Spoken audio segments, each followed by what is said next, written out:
Good morning, ladies and gentlemen. Welcome to Energizer Holdings Inc. third quarter FY 2025 results conference call. At this time, all lines are in a listen-only mode. Following the presentation, we will conduct a question-and-answer session. If at any time during this call you require immediate assistance, please press star zero for the operator.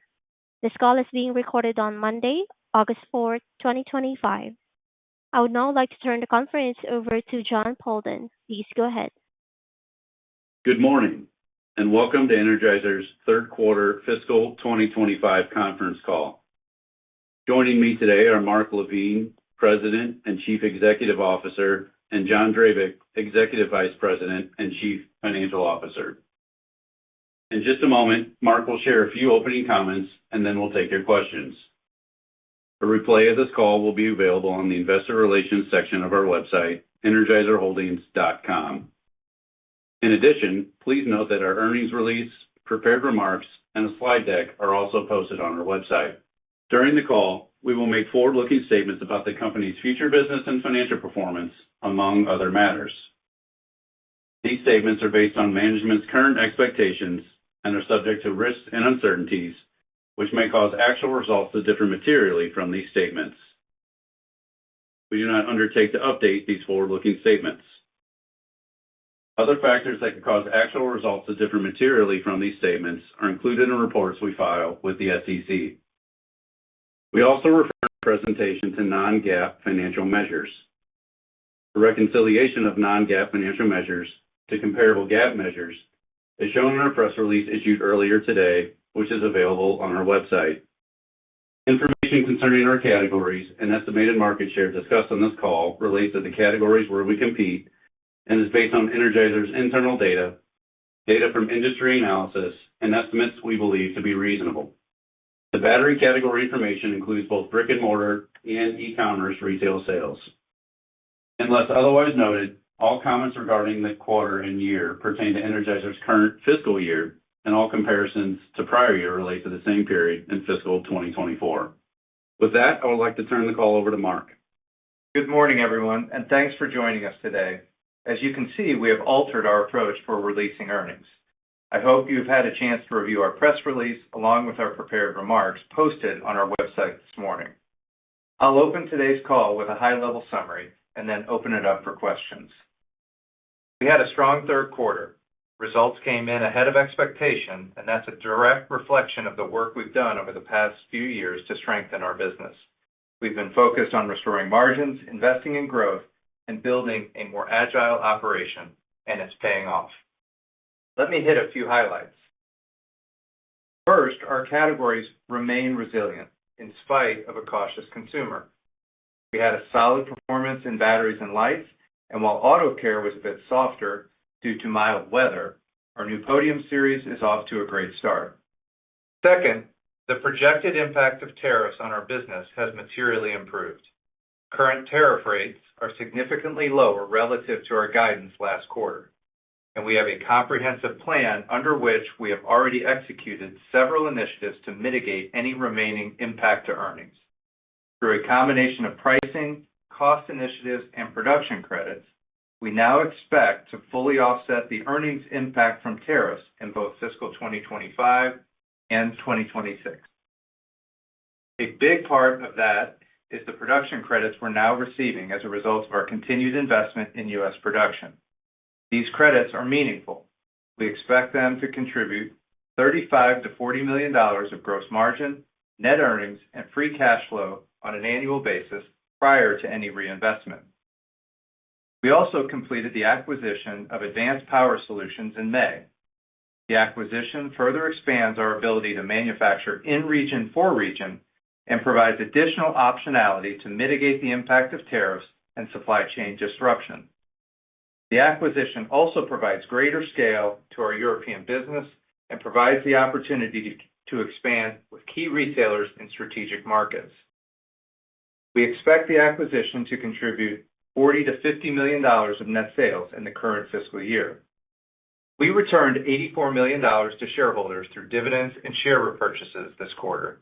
We also repurchased an additional $27 million of shares in July while maintaining leverage, demonstrating our confidence in the business and our commitment to disciplined capital allocation.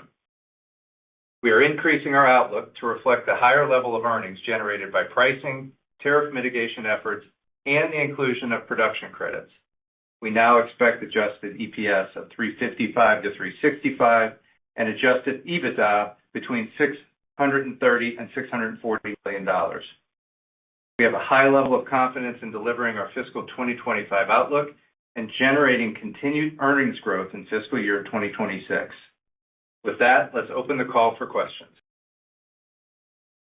Thank you. And ladies and gentlemen, we will now begin the question and answer session. To ask a question, you may press a star followed by the number one on your telephone keypad. To withdraw your question, please press a star followed by the number two.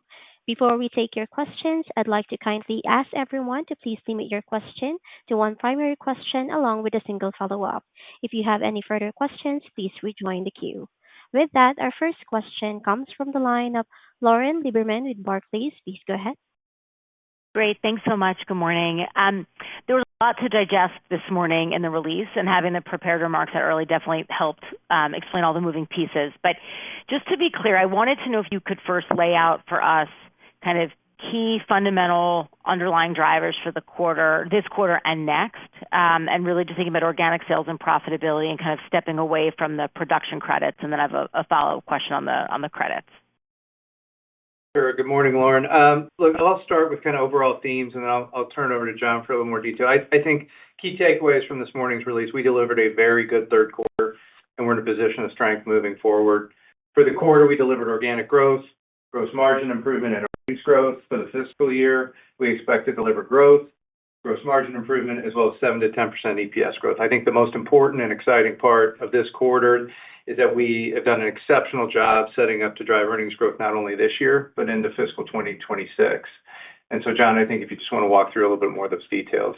Sure. Yeah, Lauren. The organic sales were strong in the quarter. That was very helpful. Battery category continues to perform well for us. Auto was a little bit lower, but the Podium series has been launching very well. We're in 15,000 doors and beating the plan that we had set up. And as we called out, EPS for the quarter was at 78 cents, excluding the credits. So, that was well out of our outlook and the consensus. So even on that basis, it was a really strong operating quarter for us. As Mark mentioned, the tariff impact has really materially improved. So I think we're going to see a little bit of noise as we get through the fourth quarter. But heading into next year, we believe that the exposure is minimal, and we really have plans in place to fully offset the bottom line impact.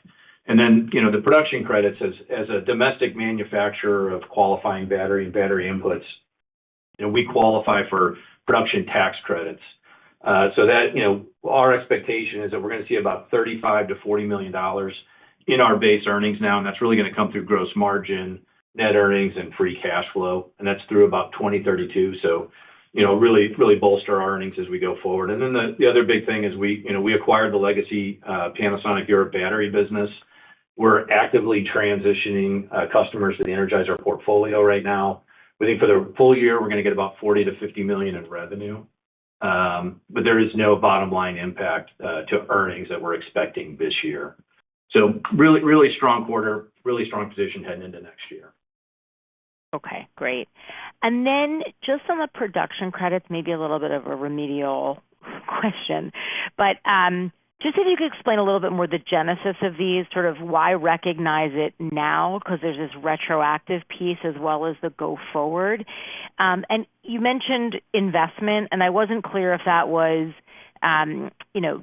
before any chosen reinvestment in the business that you would have maybe done otherwise, or if there's a required level of continued investment domestically to maintain these credits going forward.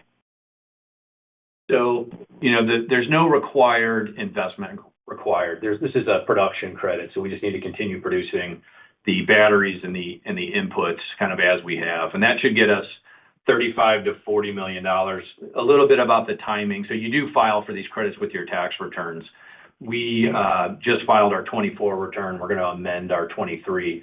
Those are the catch-ups that you're seeing that we're excluding from our normal ops, and that's the $78 million or so. We've got about $34 million coming through, which is the first 3 quarters of 25, and we're effectively accruing that. So we will file a return next year to get our 25 credits back. And then every year thereafter, you should be getting kind of 1 year of activity in the P&L and 1 year of, cash back into the business. Okay, great. All right. Thank you. Thanks, Lauren. And your next question comes from the line of Rob Ottenstein with Evercore. Please go ahead. Great. Thank you very much. A couple of questions from me. So first, can you put the latest acquisition of basically capacity, Advanced Power Solutions, within the framework of, multiple initiatives to improve your overall manufacturing footprint, and maybe just talk about how that has been transformed over the last 3, 4, 5 years in terms of reliability, cost advantage, logistics, and present net that you'll be able to do local production in terms of the U.S. Thank you. Yeah, sure, Rob. Great question. I think as we take a step back and look at all of the evolution of our network over the past 4 to 5 years, I think it starts during the pandemic. We made an acquisition of a facility in Indonesia in 2021. We followed it up with an acquisition of a facility in Belgium in 2023.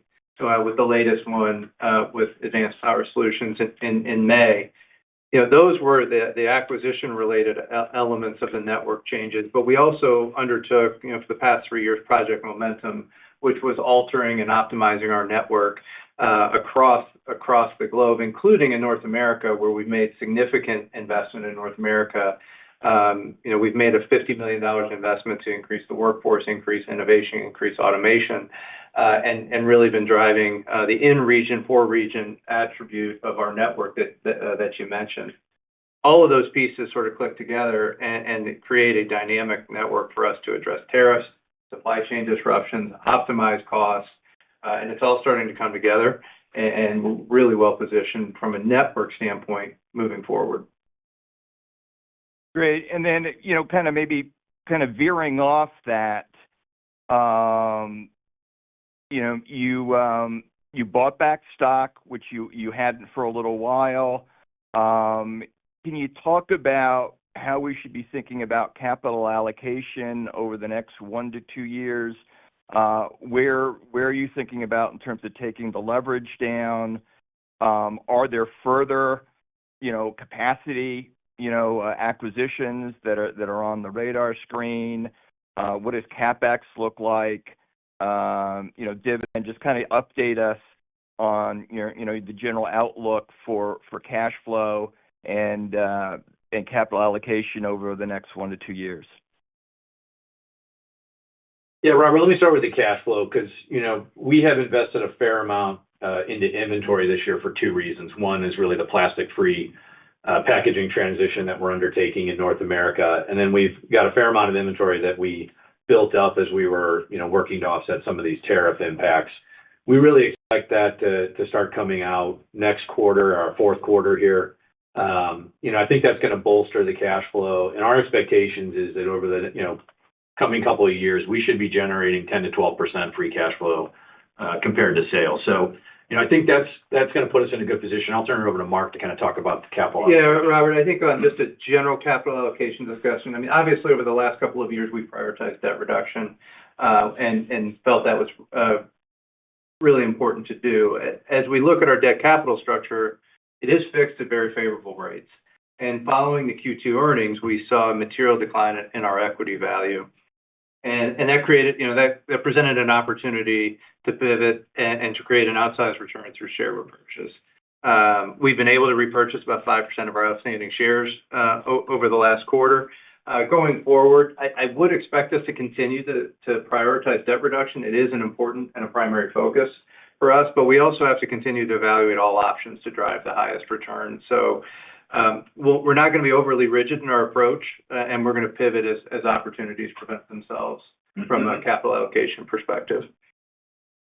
And can you just help us model out, kind of tying in a little bit with Lauren's question, just help us model out CapEx over the next couple of years? Yeah, we've been running at I'd say, relatively elevated rate. Mark mentioned some of the production assets that we've invested in this year. We've also had a lot going into digital transformation. My expectation is it will run closer to 2% of net sales for the next couple of years. Terrific. Thank you very much. Thanks, Robert. And your next question comes from the line of Bill Chappell with Truist Securities. Please go ahead. Thanks. Good morning. Bill. Excuse me. Mark, quite a journey. Question just on the competitive landscape, because we can see, the Energizer brand in the U.S. continues to do well, but maybe your largest competitor, Duracell, has lost, some more of the share to private label to others. And so just as you're going in, or, currently this is the time frame where you're competing for holiday sets and stuff like that, do you see more competitive activity coming out of your main competitor? Do you see it staying fairly stable? Is that a concern at all?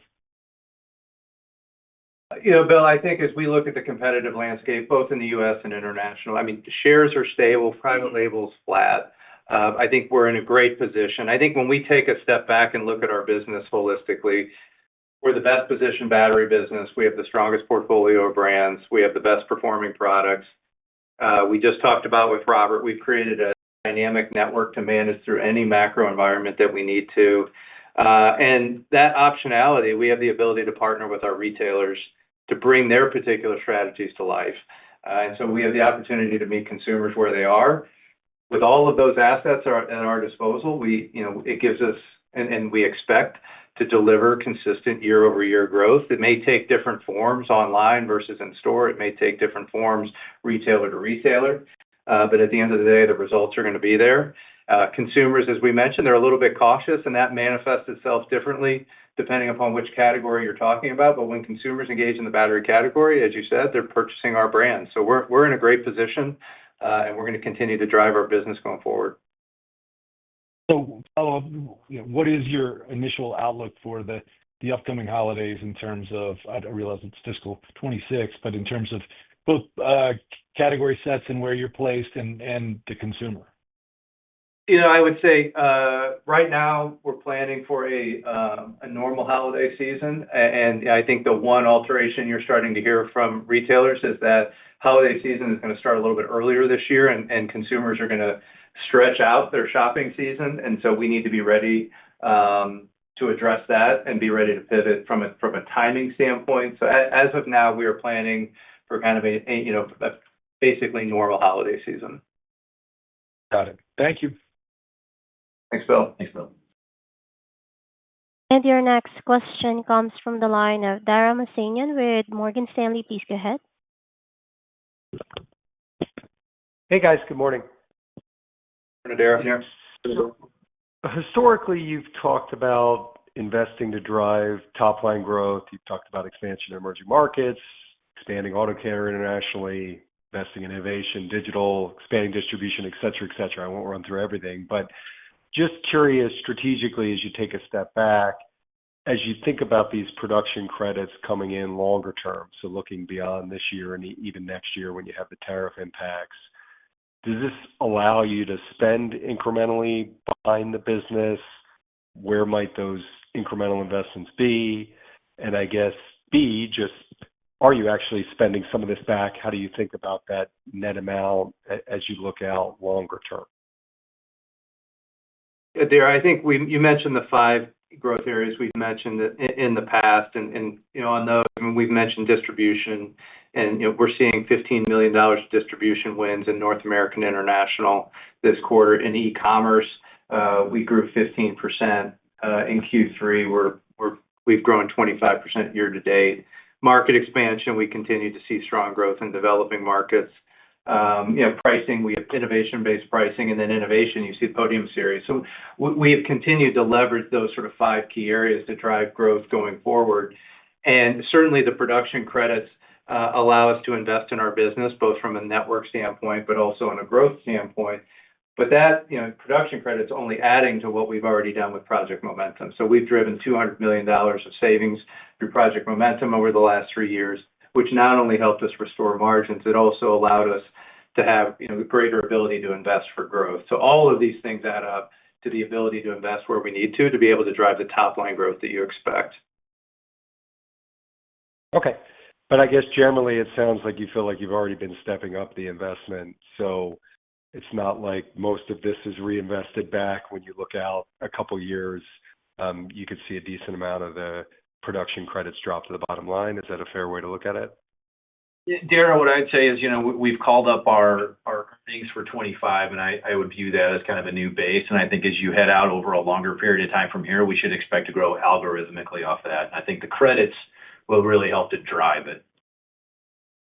Okay, great. And that gets me to my next question, which is the comment about growing EPS and EBITDA in 26. Is that just meant to communicate, look, we've got a higher base in 25, but we also think we can grow off that even with tariffs, and giving us a little more insight given the various factors out there, including tariffs? Or, are you signaling more that 26 could be a really outsized growth year? Just wanted to understand a bit more the motivation behind that.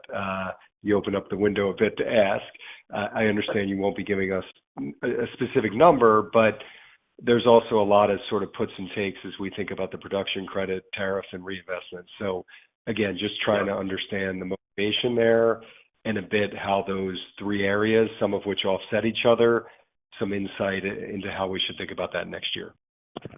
I think it goes into the comment that I just made. So we are calling up earnings for 25, and our intention, and we're not going to give a 26 outlook, but we do believe that that's embedded in the base. And when you net it all out, we can offset the tariffs. We can continue to invest in the business at that new higher level of earnings. We think we can grow off of that. We'll have a better visibility and give real numbers in November, but we did want to, signal that we had offset a lot of the things we had seen last quarter, and we're going to be able to grow off the new level.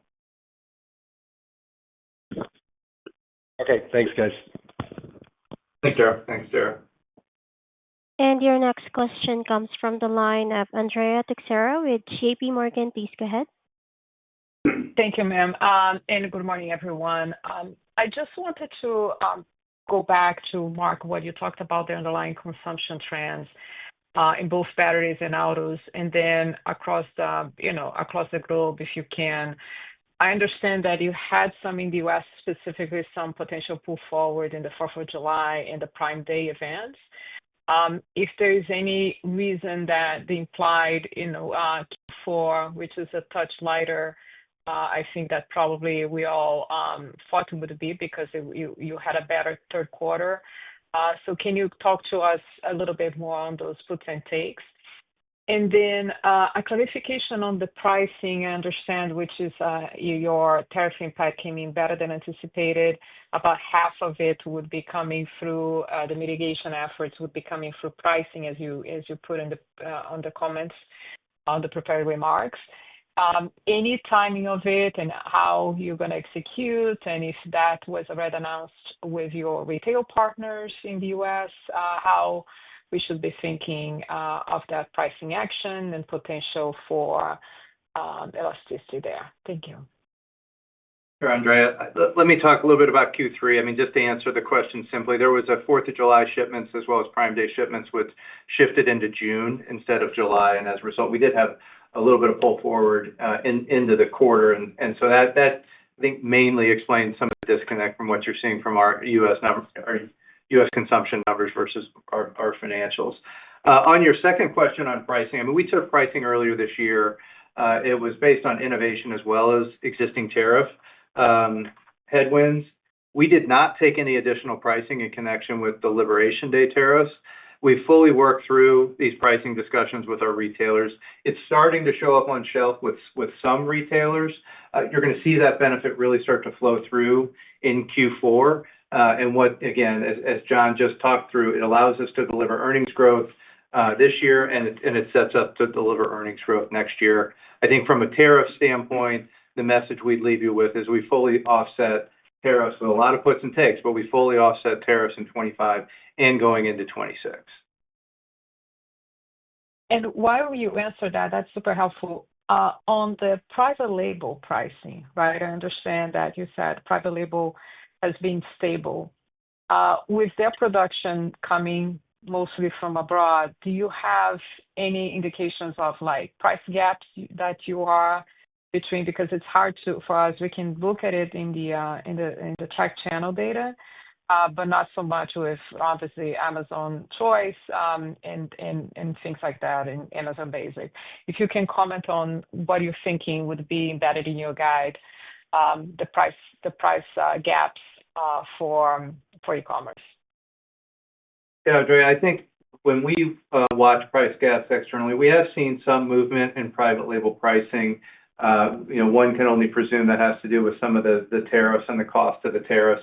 I do think we're in the early days of kind of the impact of tariffs. It's only recently really started to become more settled ground where people can execute pricing against those tariffs. So we have seen some private label pricing move around.